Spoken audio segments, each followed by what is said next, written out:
बिस्मिल्लाहिर्रहमानिर्रहीम। प्रचार प्रोग्राम के साथ मैं हूं आपका मेज़बान अहमद नवाज़ खान। इस टाइम पीडीएम के हवाले से मुख्तलिफ़ ख़बरें चल रही हैं और पीडीएम के मुख्तलिफ़ इजलास भी हुए हैं, सरबराही इजलास हुए हैं।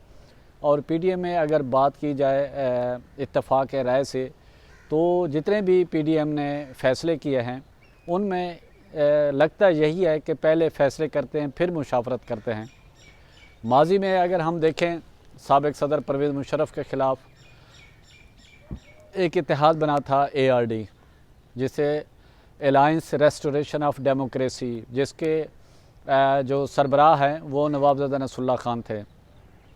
जो अपोजिशन इत्तेहाद की बात होती है, जब अपोजिशन इत्तेहाद के हवाले से कोई मनफी ख़बरें चलती हैं या इत्तेहाद के हवाले से किसी फ़ैसले को रिवर्स किया जाता है, तो वो इसका लामहला जो नुकसान है वो अपोजिशन को होता है।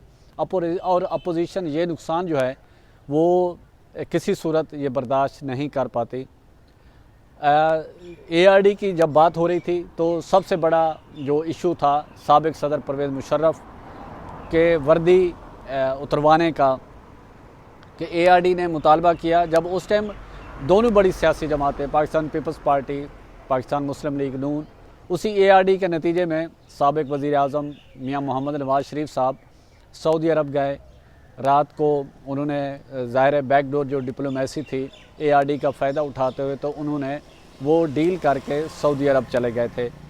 और शुरू में वो साबिक़ वज़ीर आज़म मोहम्मद नवाज़ शरीफ साहब मानते नहीं थे। जब ये चीज़ें मंज़र आम पर आई थी तो बाद में पता चला कि 10 साल का मुआहदा किया गया मुल्क से बाहर जाने का।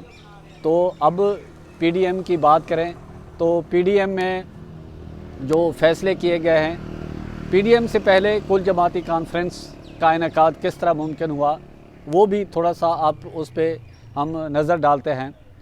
तो कुल जमाती कॉन्फ्रेंस जब पाकिस्तान पीपल्स पार्टी के चेयरमैन बिलावल भुट्टो ज़रदारी ने रमज़ान शरीफ में इफ्तार पार्टी रखी थी, तो जिसमें तमाम अपोजिशन जमातों को ये दावत दी गई थी कि अफ्तारी है। और उसमें साबिक़ सदर आसिफ़ अली ज़रदारी, मौलाना फ़ज़लुर रहमान, मीर हासिल ख़ान बज़िंजो, मरियम नवाज़ शरीफ और दीगर जो अहम रहनुमा, महमूद ख़ान अचकज़ई समेत जो दीगर अहम रहनुमा हैं, इन्होंने शिरकत की।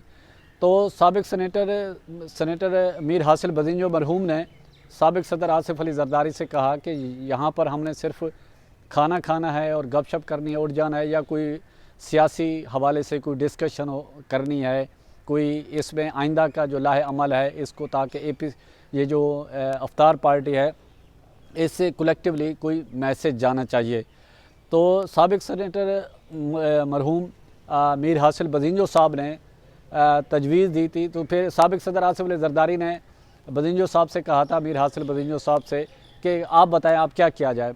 तो उन्होंने साबिक़ सेनेटर मीर हासिल बज़िंजो ने, जो एक विजनरी थे, अपोजिशन से ताल्लुक़ था उनका, तो उन्होंने एक तजवीज़ दी थी कि क्यों ना हम एक कुल जमाती कॉन्फ्रेंस के हवाले से एक अलायंस बना लें, कोई उसकी आज इब्तदा रख लें, ताकि आने वाले दिनों में ये जो कुल जमाती कॉन्फ्रेंस है ये आगे एक अपोजिशन का इत्तेहाद के तौर पे ये नज़र आए। तो साबिक़ सदर आसिफ़ अली ज़रदारी ने कहा कि आप फिर बिस्मिल्लाह करें। तो मीर हासिल बज़िंजो ने कहा कि बजाय मेरे कि मौलाना फ़ज़लुर रहमान इस इनिशिएटिव लें, क्योंकि ये कोशिश भी कर रहे हैं, इकट्ठा भी कर रहे हैं, तो इनको ये क्रेडिट जाना चाहिए।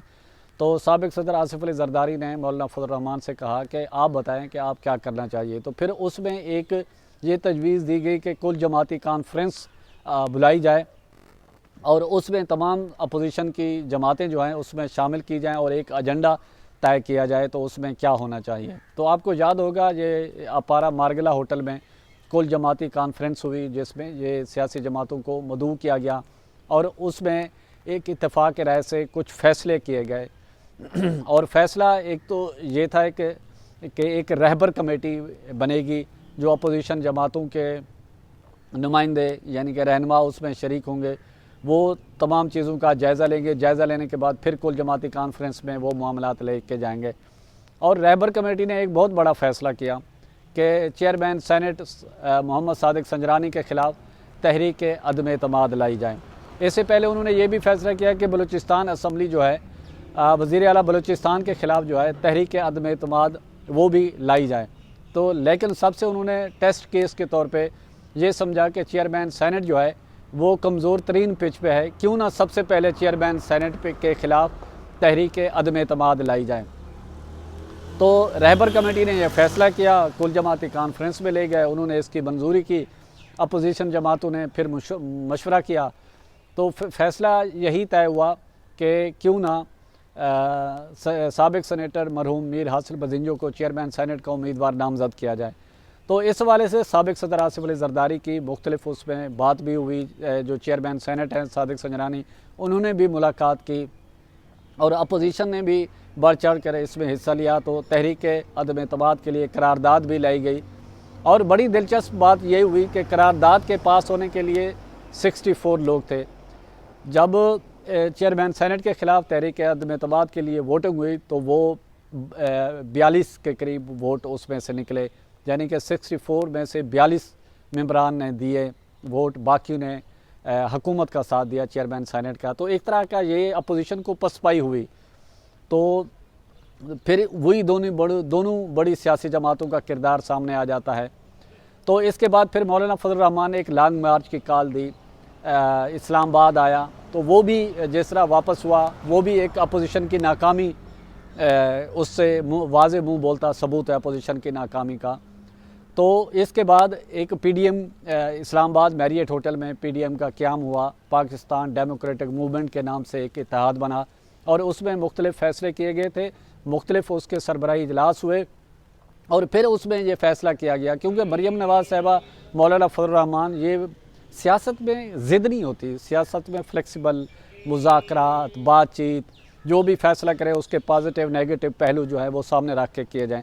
तो इसी पीडीएम ने फिर फ़ैसला किया कि अपोजिशन जो है असम्बली उससे इस्तीफ़े देगी, 31 दिसंबर को लास्ट डेट दी और जिस पर पीपल्स पार्टी ने अपना मौक़िफ़ दिया। पीपल्स पार्टी का मौक़िफ़ किसी हद तक जायज़ भी है, क्योंकि अपोजिशन की तरफ से ये चीज़ें सामने आ रही थी, क्योंकि अगर इन्होंने कॉल दी तो जो अरकान असम्बली हैं उनमें से जो अपोजिशन की मतलूबा तादाद है, अगर उसमें इस्तीफ़े नहीं आते तो बहुत बड़ी पसपाई होगी और फिर सेनेट के इलेक्शन भी हैं। और पीपल्स पार्टी ने ये तजवीज़ दी कि इस फ़ैसले को अभी मुअख्खर किया जाए। और इसी असरा में पीडीएम के जितने भी इजलास हुए हैं या जलसे हुए हैं उसमें मौलाना फजल रहमान ने शिरकत की, भरपूर शिरकत की, बिलावल ने, मौलाना फजल रहमान ने।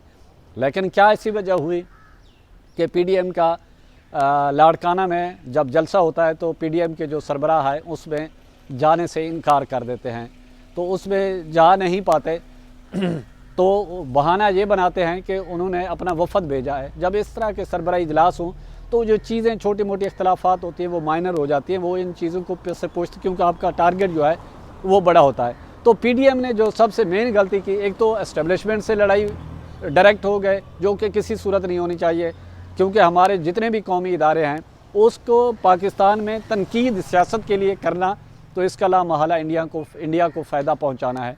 वो भी अब पीडीएम इसमें नाकाम हुई और वज़ीर आज़म के तब्दीली के दावे भी किए, क्योंकि अपोजिशन जो है ना, कोई भी शख्स हो चौमुखी लड़ाई नहीं लड़ सकता, चाहे हुकूमत हो या अपोजिशन हो, टारगेट 1 by 1 अचीव करने पड़ते हैं।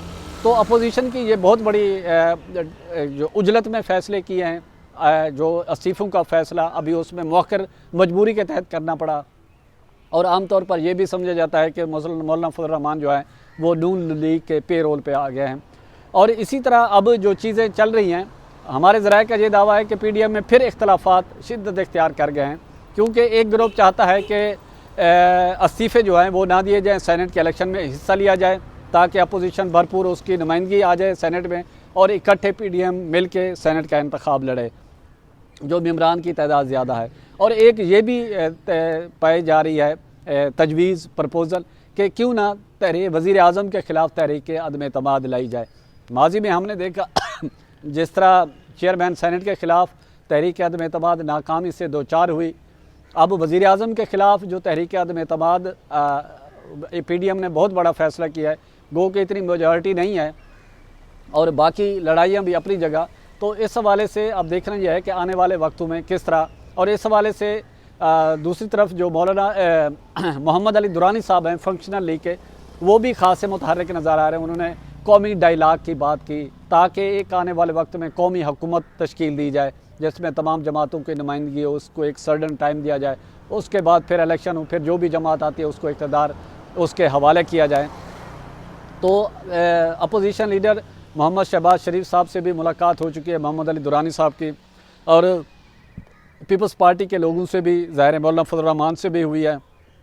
और मौलाना फजल रहमान का जो मौक़िफ़ है वो डे बाई डे कमज़ोर पड़ता जा रहा है। जब उन्होंने कहा कि ये जाली असम्बली है, इसी जाली असम्बली से सदर का इंतखाब में हिस्सा लिया मौलाना फजल रहमान साहब ने, और अब चेयरमैन सेनेट के इंतखाब में उन्होंने अपना जो अपोजिशन का उम्मीदवार था उसमें हिस्सा लिया। अब तहरीक अदम एतमाद लाने का जो फ़ैसला किया और लॉन्ग मार्च का भी फ़ैसला किया और इस्तीफ़े का भी मामला है। तो अब इस टाइम तक जो भी सूरत हाल है, जितने भी अपोजिशन ने, PDM ने फ़ैसले किए हैं, कोई भी एक फ़ैसला ऐसा कारगर साबित नहीं हुआ जो हुकूमत के लिए मुश्किलात पैदा कर सके।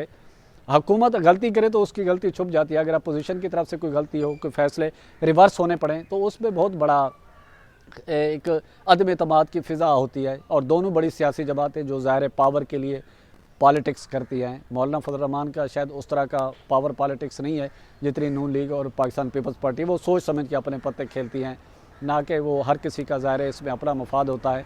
ये तमाम तर सूरत हाल थी जो आपके इल्म में लाना थी। इसी के साथ प्रचार की टीम को इजाज़त दें, अपने गिरदो नवाह का ख़ास ख्याल रखें।